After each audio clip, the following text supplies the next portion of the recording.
Hello guys, welcome back to Akash vlogs. Welcome to China trip vlog day 3.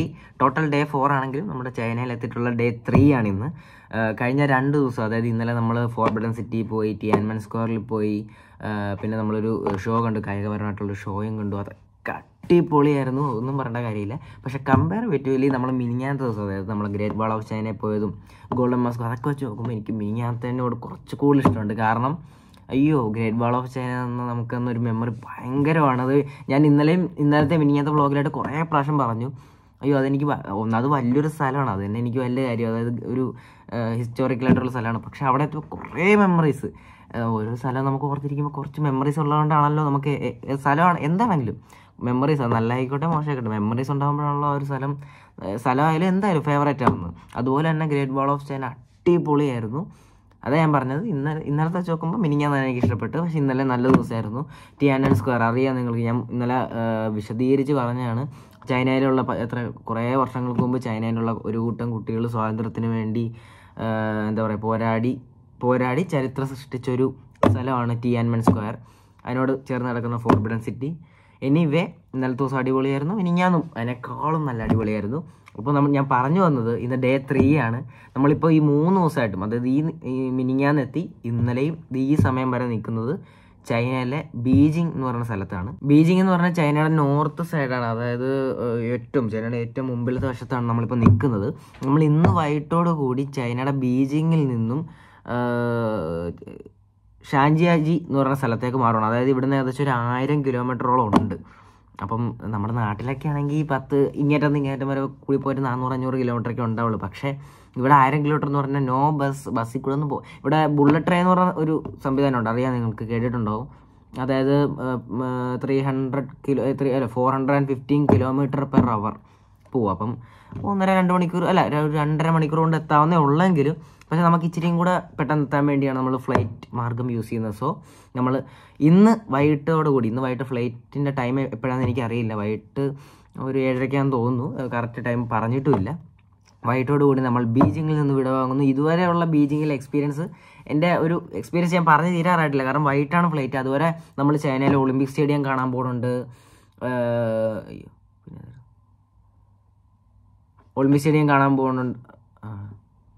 അങ്ങനെ കുറേ സ്ഥലങ്ങളും നമ്മൾ കാണാൻ പോകുന്നുണ്ട്. ഇന്നത്തെ ദിവസത്തിൻ്റെ ഐറ്റിനറി കുറച്ചുള്ളൂ, കാരണം ഞാൻ പറഞ്ഞല്ലോ, നമ്മുടെ ഫ്ലൈറ്റ് വൈകുന്നേരം നമ്മൾ നമ്മുടെ ബീജിങ്ങിൽ നിന്ന് ഷാൻജിയാജി എന്ന് പറഞ്ഞ സ്ഥലത്തേക്ക് മാറുകയാണ്. അപ്പോൾ അവിടെ വേറൊരു എക്സ്പീരിയൻസ് ആയിരിക്കും കേട്ടോ. പക്ഷേ അവിടുത്തെ മെയിൻ ഒരു പ്രശ്നം, ഇന്ത്യൻ ഫുഡ്സ് അവിടെ ഇല്ല. അപ്പോൾ ഓൺലി ചൈനീസ് ഫുഡ്സ്. അപ്പോൾ നമ്മൾ ചൈനീസ് ഫുഡ് കുറച്ചും കൂടെ കൂടുതൽ ട്രൈ ചെയ്യേണ്ട ഒരു അവസ്ഥയാണ്. ഇതുവരെ ഇന്ത്യൻ ഫുഡും ചൈനീസ് ഫുഡും മിക്സഡൊക്കെ ആയിരുന്നു.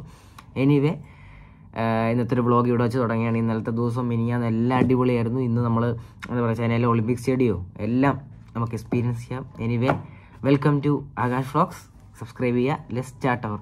പതിവ് പോലെ തന്നെ നമ്മുടെ മെർക്കുറി ഹോട്ടലിൽ ബ്രേക്ക്ഫാസ്റ്റ് കഴിക്കുന്ന സ്ഥലത്തേക്ക് പോവുകയാണ്. അപ്പോൾ അതിൽ നിന്നും വ്യത്യസ്തമായി വേറൊരു കാര്യമുണ്ട്. നമ്മുടെ ലാസ്റ്റ് ഡേ ആണ് ഇന്ന് മെർക്കുറി ഹോട്ടലിൽ, അതായത് ബീജിങ്ങിൽ, നമ്മുടെ ചൈനയുടെ തലസ്ഥാനമായ ബീജിങ്ങിൽ പറഞ്ഞായിരുന്നു. അപ്പോൾ നല്ല അടിപൊളി ഒരു ബ്രേക്ക്ഫാസ്റ്റ് തന്നെയാണ്. നിങ്ങൾക്ക് കാണുമ്പോൾ അറിയാം, ഇഷ്ടം പോലെ വെറൈറ്റീസാണ്. ഞാൻ അതിനെക്കുറിച്ച് എടുത്തെടുത്ത് പറയേണ്ട കാര്യമില്ല. ഒരുപാട് സോസേജുകളും ഒരുപാട് ഫ്രൂട്ട്സുകളും ഒരുപാട് വെജിറ്റബിൾസുകളും നമ്മളിതുവരെ കാണാത്ത ടൈപ്പ് ഓഫ് ചൈനീസ് ഡിഷായാലും ജാപ്പനീസ് ഡിഷായാലും ഇഷ്ടം പോലെ ഉണ്ട്. ഇതൊക്കെ ട്രൈ ചെയ്യാനുള്ള സമയം നമുക്കില്ല, കാരണം ജസ്റ്റ് ആപ്പിട്ട് ഒരു കുഞ്ഞു വയറാണ് ഒന്നാമത്തെ കാര്യം, പിന്നെ ഒരു ഇച്ചിരി സമയവും. അപ്പോൾ അതിനനുസരിച്ച് നമ്മളൊരു ക്യാപ്പിച്ചിനോ ഒക്കെ ഓർഡർ ചെയ്തത് ഇങ്ങനെ ചുമ്മാ ഇങ്ങനെ ഷുഗറൊക്കെ ഇട്ട് ഇളക്കി ഇങ്ങനെ കുടിക്കുന്നുണ്ട്. സോ അതൊക്കെ ഇങ്ങനെ ജസ്റ്റ് ട്രൈ ഒക്കെ ചെയ്ത് നമ്മൾ ജസ്റ്റ് ഒരുപാട് വിദേശികളുടെയൊക്കെ നടക്കിരുന്ന് അവരൊക്കെ ആയിട്ട് ഫ്രണ്ടായി, അവരായിട്ടുള്ള ഒരു അറ്റ്മോസ്ഫിയറൊക്കെ സെറ്റായി. നമ്മൾ അവിടുന്ന് ബാഗും പാക്കേജ് ചെയ്തു. നമ്മൾ അവിടുന്ന് വെക്കേറ്റുണ്ട്. ഞാൻ പറഞ്ഞല്ലോ, നമ്മളിനി ബീജിങ്ങിൽ നിന്നും ഷാങ്ജിയാജി എന്ന് പറയുന്ന സ്ഥലത്തേക്ക് മാറുവാണ്. സോ നമ്മൾ അവിടെ നിന്ന് വെക്കേറ്റ് ചെയ്യുവാണ്. വേറൊരു കാര്യം, ഞാനിപ്പോൾ ഏകദേശം 18 വയസ്സിനോട് അടുക്കുവാണ്. 10-22 രാജ്യങ്ങളിൽ പോയിട്ടുണ്ട്. പക്ഷേ ഇതുവരെ പോയ രാജ്യങ്ങളിൽ അവിടുത്തെ അക്കോമഡേഷനൊക്കെ വെച്ചിട്ട് one of the best stay ആണ് ഈ ചൈനയിൽ. ഇപ്പോൾ ഈ 2 ദിവസം നമ്മൾ ഈ സ്റ്റേ ചെയ്ത മെർക്കുറി ഹോട്ടലിൽ അത് അവൈലബിൾ ചെയ്ത് തന്ന സാന്റാ മോണിക്കയ്ക്ക് ഒരുപാട് നന്ദിയുണ്ട്. കാരണം അടിപൊളി ഒരു സ്റ്റേ ആയിരുന്നു ഈ 2 നൈറ്റും. അത് പ്രത്യേകിച്ച് പറയേണ്ട ഒരു കാര്യമാണ്. അത് ചൈനയുടെ ഒരു പ്രത്യേകതയാണോ, ചൈനയുടെ അറ്റ്മോസ്ഫിയറൊക്കെ നമുക്ക് ഇഷ്ടപ്പെട്ടതുകൊണ്ട് അതെങ്ങനെയായിട്ട് സിങ്കായിട്ട് പോയതാണെന്നറിയാം. എനിവേ, അടിപൊളിയായിരുന്നു. ആ സിങ്കൊക്കെ ഇഷ്ടപ്പെട്ട് നമ്മൾ ഇവിടുന്ന് മാറുന്നു. നമ്മളിനി വേറെ സ്ഥലത്തേക്കാണ് പോകുന്നതെന്ന് പറഞ്ഞു. പോകുന്നതിന് മുമ്പ് നമ്മളിന്ന് പോകുന്ന സ്ഥലം ചൈനയിൽ തന്നെ വേൾഡ് ഫേമസ് ആയിട്ടുള്ള സ്ഥലം ഒളിമ്പിക് ബേർഡ്സ് നെസ്റ്റ് സ്റ്റേഡിയത്തിലേക്കാണ് പോകുന്നത്. അതിൻ്റെ പ്രത്യേകത ഞാൻ വഴിയേ പറയാം. പോകുന്ന വഴി നമുക്ക് വേറൊരു കുഞ്ഞൊരു ആക്ടിവിറ്റി ഉണ്ട്. അതായത് നമ്മുടെ നാട്ടിൽ പണ്ട് സൈക്കിൾ റിക്ഷ ഉണ്ടായിരുന്നു, ഒട്ടുമിക്ക ആൾക്കാർക്ക് അറിയാവുന്നൊരു കാര്യമാണ്. ആ സൈക്കിൾ റിക്ഷ ഇവിടെ ഇപ്പോഴും ആക്റ്റീവാണ്. പക്ഷേ വേറൊരു വ്യത്യാസമുണ്ട്, ഒരു കുഞ്ഞു വ്യത്യാസം എന്ന് വെച്ചാൽ ഇവിടെ നമ്പർ പ്ലേറ്റ് ഉണ്ട് ആ സൈക്കിൾ റിക്ഷയ്ക്ക് പോലും. അതായത് അവർ പെട്ടെന്ന് എന്തെങ്കിലും സംഭവം സംഭവിച്ചാൽ ക്യാച്ച് ചെയ്യാൻ വേണ്ടിയിട്ട് അവർ ആ നമ്പർ പ്ലേറ്റ് ഇപ്പോഴും നല്ല എന്താ പറയുക ഫോളോ ചെയ്ത് പോകുന്നുണ്ട്. എന്തായാലും ഒരു അടിപൊളി എക്സ്പീരിയൻസ് ആണല്ലേ. കാരണം ഞാൻ പറഞ്ഞില്ലേ, നേരത്തെ പറഞ്ഞ പോലെ ഇവിടുത്തെ ഓരോ കുഞ്ഞ് ഇങ്ങനെ ടയറുള്ള സൈക്കിളിന് പോലും നമ്പർ പ്ലേറ്റ്, അത് വലിയൊരു സംഭവം അല്ലേ. നമ്മുടെ നാട്ടിലൊക്കെ ആണെങ്കിൽ ആഗ്രഹമൊന്നുമില്ല. എനിവേ ഇവിടുത്തെ പോണ സ്ഥലമാണെങ്കിൽ നമ്മളിപ്പോൾ പോയിക്കൊണ്ടിരിക്കുന്ന സ്ഥലമാണെങ്കിൽ പോലും നല്ല അടിപൊളി അറ്റ്മോസ്ഫിയറും കൂടെ വന്നവരൊക്കെ ആണെങ്കിൽ നല്ല അടിപൊളി വിദേശികളും, പിന്നെ സൈഡിൽ നല്ല അടിപൊളി കായലല്ല ജസ്റ്റ് ഒരു ലേക്ക് പോലെ. എനിവേ അടിപൊളി. ഞാൻ നേരത്തെ പറഞ്ഞ പോലെ ഈ നമ്പർ പ്ലേറ്റ് ഉള്ളതുകൊണ്ട് തന്നെ അത് നല്ലൊരു ഗുണം തന്നെയാണ്. കാരണം ഇപ്പോൾ എന്തെങ്കിലും ഞാൻ പറഞ്ഞല്ലോ ഒരു പ്രശ്നം സംഭവിച്ചാൽ നമ്പർ പ്ലേറ്റ് വെച്ച് അവർക്ക് ക്യാച്ച് ചെയ്യാം. അത് നല്ലൊരു ഗവൺമെൻറ്റിൻ്റെ നല്ലൊരു തീരുമാനം തന്നെയാണ്. അല്ല നമ്മുടെ നാട്ടിൽ ഇപ്പോൾ ഒരു എന്താ പറയുക, ഇപ്പോൾ കുറഞ്ഞതൊരു ഓട്ടോറിക്ഷ ആ ഒരു ഇത് വരെയാണ് നമ്പർ പ്ലേറ്റ് ഉള്ളത്. താഴത്തേക്ക് ഈ സൈക്കിൾ ഒന്നുമില്ല. പക്ഷേ അത് ലോജിക്കബിൾ, ഒന്നാലോചിച്ചാൽ ലോജിക്കബിൾ അല്ല. പക്ഷേ ഈ ചൈനയുടെ ഗവൺമെൻറ് അത്രയ്ക്ക് സൂക്ഷ്മമായിട്ട് ഓരോ കാര്യങ്ങൾ നോക്കുന്നതുകൊണ്ടാണ് ആ കാര്യം അവർ എടുത്ത് വയ്ക്കുന്നത്. കാരണം എന്തെങ്കിലും ഒരു സംഭവം സംഭവിച്ചാൽ ഈ നമ്പർ പ്ലേറ്റ് വെച്ച് അവർ ക്യാച്ച് ചെയ്യും, അത് സോൾവ് ചെയ്യും. അപ്പം അത് വലിയൊരു മാറ്റമായിട്ടാണ്. അതായത് ഇച്ചിരിയും കൂടെ നമ്മളെക്കാൾ ഇച്ചിരിയും കൂടെ മുൻപിൽ തന്നെയാണ് അവർ ഐഡിയോളജിയുടെ കാര്യത്തിലെന്ന് നിസ്സംശയം പറയാം. അത് നമ്മൾ സമ്മതിച്ചു കൊടുക്കേണ്ട കാര്യം സമ്മതിച്ചു കൊടുക്കുക തന്നെ ചെയ്യണം. ചൈനയിലെത്തിയിട്ട് ആദ്യമായിട്ടുള്ളൊരു സ്കൂള് കാണുന്നത് കേട്ടോ. ചൈനയിലൊരു മെയിനായിട്ടുള്ളൊരു സ്പോർട്സ് സ്കൂളാണ് ഇപ്പോൾ കണ്ടത്. അത് വലിയ ഇൻട്രസ്റ്റിംഗ് ആയിട്ടുള്ളൊരു കാര്യമാണ്. അത് പെട്ടെന്ന് അങ്ങനെ സ്ട്രൈക്കായപ്പോൾ പറഞ്ഞതേ ഉള്ളൂ. ഇങ്ങനെ വഴി കൂടെ പോകുമ്പോൾ ഒരുപാട് കാഴ്ചകൾ കാണാം ഗൈസ്. കാരണം ഓപ്പൺ ജിമ്മ് നിങ്ങളിപ്പോൾ കണ്ടല്ലോ, ഓപ്പൺ ജിമ്മൊക്കെ ഇവിടെ ഇഷ്ടംപോലെയാണ്. ഞാൻ ജസ്റ്റ് ഒന്ന് കാണിച്ചെന്നുള്ളൂ. ഇത് വലിയ പുതുമയൊന്നുമല്ല, എനിക്കും കണ്ടിപ്പോൾ പുതുമയല്ലാതായി ചൈനയിലെത്തിയപ്പോൾ. കാരണം ചൈനയിൽ ഫുൾ അങ്ങനത്തെ ഓരോരോ ആക്ടിവിറ്റീസ് ഇവിടുത്തെ ജനങ്ങൾക്ക് വേണ്ടി ഗവൺമെൻറ് വെച്ചിട്ടുണ്ട്. അത് വലിയൊരു ഇൻട്രസ്റ്റിംഗ് ആയിട്ടുള്ളൊരു കാര്യം തന്നെയാണ്. 20 minutes. Yeah, because this is the old area. It's a private house. പണ്ട് പറഞ്ഞ റേഷനിങ് സിസ്റ്റം ഉണ്ടായിരുന്ന രാജ്യമാണിത്. വീട്ടില് ധാന്യങ്ങൾ ഗവൺമെന്റ് കൊടുക്കും, അത് മാത്രമേ വീട്ടിൽ വെക്കാൻ പാടുള്ളൂ. പണം കൈവശം വെക്കാൻ പാടില്ലായിരുന്നു. പണം ഉണ്ടായിരുന്നു, പക്ഷെ അത് രാജകുടുംബങ്ങൾക്കും അതുപോലെ അത്തരത്തിലുള്ള ആളുകൾക്ക് മാത്രം. അതൊക്കെ നമ്മുടെ ചരിത്രങ്ങളിലൊക്കെ നമ്മൾ വായിച്ചിട്ടുണ്ടാവും, സ്കൂളിലും പുസ്തകങ്ങളിലൊക്കെ വായിച്ച കാര്യം തന്നെ. ആ അവസ്ഥയിൽ നിന്ന് 89-91 കാലഘട്ടമാകുമ്പോഴേക്കും വാഹനം വാങ്ങാൻ പാടില്ലായിരുന്നു. കാറുകളുണ്ട്, പക്ഷെ സാധാരണ ആളുകൾക്ക് വാഹനം വാങ്ങാൻ പാടില്ല. എന്തൊക്കെ വരുമാനം ഉണ്ടെങ്കിലും വാങ്ങാൻ പാടില്ല. വരുമാനം എന്ന് പറയുന്നത് ധാന്യം കൊടുക്കും, ബാക്കി പൈസ ഗവൺമെന്റ് കയ്യിൽ സൂക്ഷിക്കും. ഇങ്ങനെയായിരുന്നു. അല്ലാതെ നമ്മുടെ പൈസ നമ്മുടെ അക്കൗണ്ടോ നമ്മുടെ കൈവശം വെക്കാനോ ഒന്നും റൈറ്റ് ഉണ്ടായിരുന്നില്ല. ഞാൻ നമ്മുടെ കഴിഞ്ഞ വീഡിയോയിൽ മെയിനായിട്ടൊരു പറഞ്ഞൊരു കാര്യമുണ്ട്. ചൈനയിലുള്ള ഒട്ടുമിക്ക ആൾക്കാർ അവരുടെ ട്രാൻസ്പോർട്ടേഷന് വേണ്ടി യൂസ് ചെയ്യുന്നത് കാർസോ ബൈക്സോ ഒന്നുമല്ല, ബൈസൈക്കിൾസാണ്. അപ്പോൾ ആ ബൈസൈക്കിൾസ് പല സ്ഥലത്തേക്ക് ഇങ്ങനെ പ്ലേസ് ചെയ്യാൻ വേണ്ടി ലോറിയിൽ കൊണ്ടുപോകുന്നൊരു കാഴ്ചയാണ് നിങ്ങളിപ്പോൾ കണ്ടത്. സോ അങ്ങനെ ഒരുപാട് കാഴ്ചകളൊക്കെ കണ്ട് നമ്മൾ ഫുഡ് കഴിക്കാനുള്ള സമയം ഏകദേശമായി.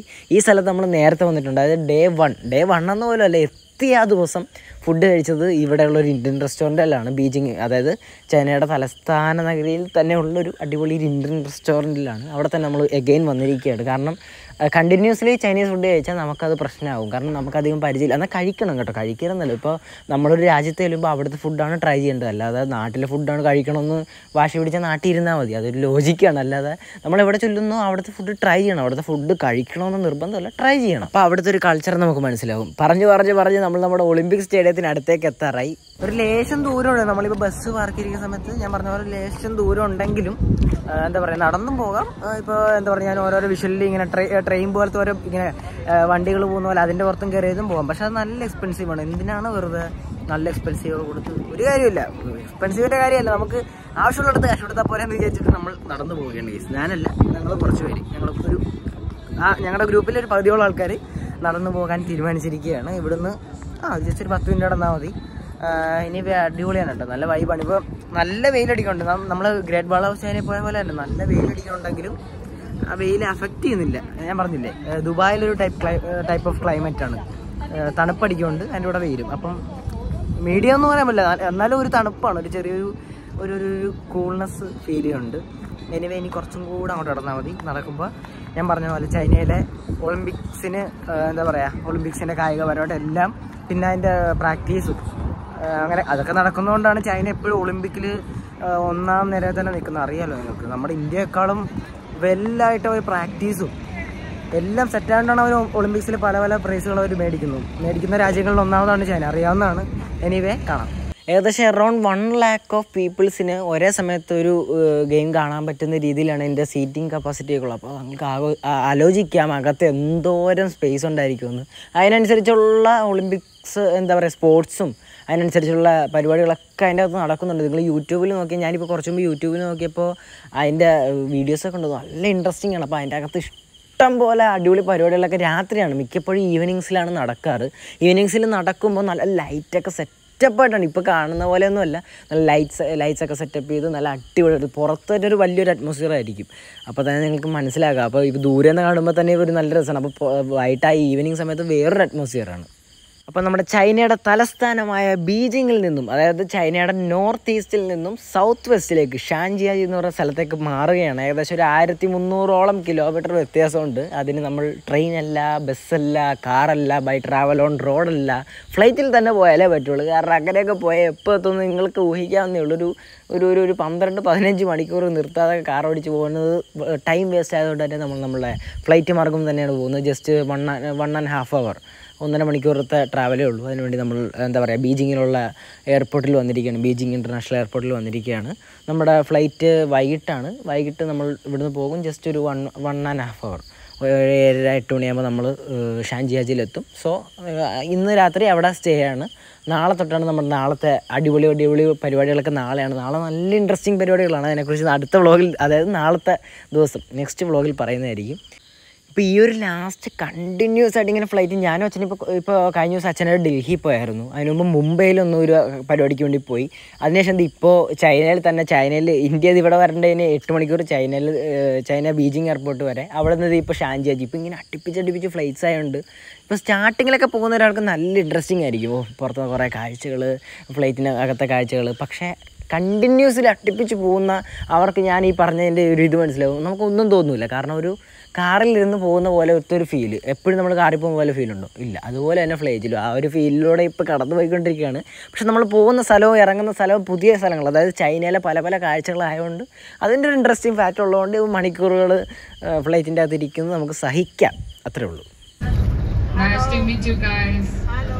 Is this Namaste? Namaste. Very happy to see you guys. So I'm gonna be your tour guide for the next 2 days. Okay. Today is the day 1, so next 2 days. Every day you're going to see me. നമ്മൾ നമ്മുടെ ഷാൻജിയാജിയിലുള്ള sunshine ഹോട്ടലിൽ എത്തിയിരിക്കുകയാണ്. ഇത്രയും നേരം നമ്മുടെ tour guide, ഇവിടുത്തെ ഷാൻജിയാജിയിലെ tour guide പറയുന്ന വാചകങ്ങളൊക്കെയാണ് കേട്ടത്. നമുക്ക് വിശദമായിട്ട് നാളെ പരിചയപ്പെടാം. അപ്പോൾ ഗൈസ്, ഇന്നത്തെ ദിവസം നിങ്ങൾ മൊത്തം കണ്ടു. അതായത് എന്താ പറയുക, നമ്മൾ ചൈനയിലെ തന്നെ biggest Olympic stadium birds nest Olympic സ്റ്റേഡിയത്തിൽ പോയി. അത് ഞാൻ പറഞ്ഞല്ലോ, ഞാൻ എല്ലാം വിശദീകരിച്ച് പറഞ്ഞു. അത് ചൈനക്കാർ അവരുടെ പരിശീലനത്തിനായാലും അവരുടെ നാട്ടുകാരെ, അവരുടെ ചൈന രാജ്യത്തെ മൊത്തം ആൾക്കാരെ കാണിക്കാനാണെങ്കിലും എല്ലാം ഉപയോഗിക്കുന്ന ഒരു ഒളിമ്പിക് സ്റ്റേഡിയമാണ് bird's nest Olympic stadium. World famous സ്റ്റേഡിയമാണ്. അവരിങ്ങനെ എപ്പോഴും പരിശീലനമാണ്. അപ്പോൾ അതുകൊണ്ട് തന്നെയാണ് എല്ലാ ഒളിമ്പിക്കിലും അവർ 1ാം നിരയിൽ വന്ന് നിൽക്കുന്നത്. നമ്മൾ പുറകോട്ട്, ഇന്ത്യക്കാർ പുറകോട്ട് പോയാലും അവർ ഇന്നും 1ാം സ്ഥാനത്ത്. നല്ല പരിശീലനമാണ്. ഷാർപ്പായിട്ട് അവർ എയിം ചെയ്താണെല്ലാം ചെയ്യുന്നത്, ഞാൻ പറഞ്ഞാണ്. അപ്പം അവിടെ പോയി. പിന്നെന്താ പറയുക, പിന്നെ നേരെ, അതായത് നമ്മൾ ഇത്രയും നാളും ഈ 2-3 ദിവസം നിന്ന ഒരു സ്ഥലത്തേ അല്ല ഇപ്പോൾ നിൽക്കുന്നത്. ബീജിങ്ങിലായിരുന്നു ഈ 2-3 ദിവസം, ഞാൻ പറഞ്ഞായിരുന്നു. അതായത് ചൈനയുടെ ക്യാപിറ്റലായ ബീജിങ്ങിൽ നിന്നും 1565 കിലോമീറ്റർ ഇങ്ങോട്ട് മാറി ഷാൻജിയാജി എന്ന് പറഞ്ഞ സ്ഥലം. അതായത് ബീജിങ് ചൈനയുടെ നോർത്ത് ഈസ്റ്റ് ആയിട്ട് വരുന്നു. അതായത് ഈ ഭാഗത്ത് ഒരു രേഖ പറയാനുണ്ടെങ്കിൽ ചൈനയുടെ നോർത്ത് ഈസ്റ്റ് ഭാഗത്തായിരുന്നു. നമ്മൾ ആ സ്ഥലത്ത് നിന്ന് ഈ സ്ഥലത്തേക്ക് വന്നു. അതായത് സൗത്ത് വെസ്റ്റ് ഡയറക്ഷൻ വൈസ് പറയുകയാണെങ്കിൽ നമ്മൾ നോർത്ത് ഈസ്റ്റിൽ നിന്ന് സൗത്ത് വെസ്റ്റിലേക്ക് വന്നു. അപ്പം നല്ലൊരു ദൂരമുണ്ട്. അതായത് ഏകദേശം ഒരു 3-3.5 മണിക്കൂറോളം ഫ്ലൈറ്റ് യാത്ര ഉണ്ടായിരുന്നു. അപ്പോൾ അതിൻ്റെ ഒരു നല്ല ക്ഷീണമുണ്ട്. അപ്പോൾ അതാണ് ഞാൻ ഇങ്ങനെ സംസാരിക്കുന്നത്. ഇന്ന് പറഞ്ഞില്ലെങ്കിൽ നടക്കില്ല. സോ എനിവേ, ഇന്നത്തെ ഒരു കുഞ്ഞു വീഡിയോ ആണ്. അതിനനുസരിച്ച് നല്ലൊരു ദിവസമായിരുന്നു. അധികമൊന്നും നമ്മൾ കറങ്ങിയില്ലെങ്കിലും വെരി ഗുഡ് ഡേ ആയിരുന്നു. നാളെ ദിവസത്തെ കുറിച്ച് ഞാൻ അധികം വിശദീകരിച്ച് പറഞ്ഞാൽ ശരിയല്ല. എന്നാലും നമ്മൾ പോകുന്ന സ്ഥലം ജസ്റ്റ് ഒന്ന് ബ്രീഫ് ചെയ്ത് പറയാം. അവതാർ മൗണ്ടെയിൻ, നിങ്ങൾ പലർക്കും അറിയാവുന്നൊരു സ്ഥലമാണ് അവതാർ മൗണ്ടെയിൻ. ഇതാണ് ജസ്റ്റ് അതിൻ്റെ ഒരു രൂപരേഖ. അവതാർ മൗണ്ടെയിൻ നമ്മുടെ അവതാർ സിനിമയില്ലേ, അവതാർ സിനിമയുടെ ഫസ്റ്റ് പാർട്ടിൻ്റെ ഒരു നല്ലൊരു ഡ്യൂറേഷനും ഷൂട്ട് ചെയ്തിരിക്കുന്നത്. നിങ്ങൾക്ക് കണ്ടറിയാം, ഒരു നല്ല സൂപ്പർ മലകളുണ്ട്. ആ മലകളിലൂടെയാണ് അതിൻ്റെ ഒരു മെജോറിറ്റി ഓഫ് പാർട്ട് ഷൂട്ട് ചെയ്തിരിക്കുന്നത്. അപ്പോൾ അവിടെ നമ്മൾ പോകുന്നുണ്ട്. നല്ലൊരു എക്സ്പീരിയൻസ് ആയിരിക്കും. അത് കേബിൾ കാർ വഴിയാണ്, അധികം നടക്കേണ്ടതൊന്നും വരില്ലെന്ന് തോന്നുന്നു. കേബിൾ കാർ വഴി അവതാർ മൗണ്ടെയിനിൽ പോകുന്നുണ്ട്, ഗ്ലാസ് ബ്രിഡ്ജിൽ പോകുന്നുണ്ട്. അപ്പം അങ്ങനെ നല്ല നല്ല സ്ഥലങ്ങൾ 3 സ്ഥലം, ടോട്ടൽ 3 സ്ഥലമാണ്. ഒരെണ്ണം സർപ്രൈസ് ആയിട്ടിരിക്കട്ടെ, നാളെ പറയാം. എനിവേ നല്ലൊരു ദിവസമാണെന്ന് വിശ്വസിക്കുന്നു. നല്ലായിരുന്നു. നാളത്തെ ദിവസമാണ് മോസ്റ്റ് ഫേവറേറ്റ് ഡേ. എനിക്ക് ഇതിനു മുമ്പ് ഒരു ഫേവറേറ്റ് എന്ന് പറഞ്ഞാൽ ഫസ്റ്റ് ഡേ, അതായത് നമ്മൾ ഗ്രേറ്റ് വാൾ ഓഫ് ചൈനയിൽ പോയ ദിവസമായിരുന്നു. ഇനി നാളെ 1-2 സ്ഥലം എനിക്ക് മോസ്റ്റ് ഫേവറേറ്റ് ആയിട്ടുള്ള സ്ഥലങ്ങളാണ്. സോ നാളെ കാണാം. എല്ലാവർക്കും വ്യൂ ടാറ്റ. സബ്സ്ക്രൈബ് ചെയ്തേക്കണേ.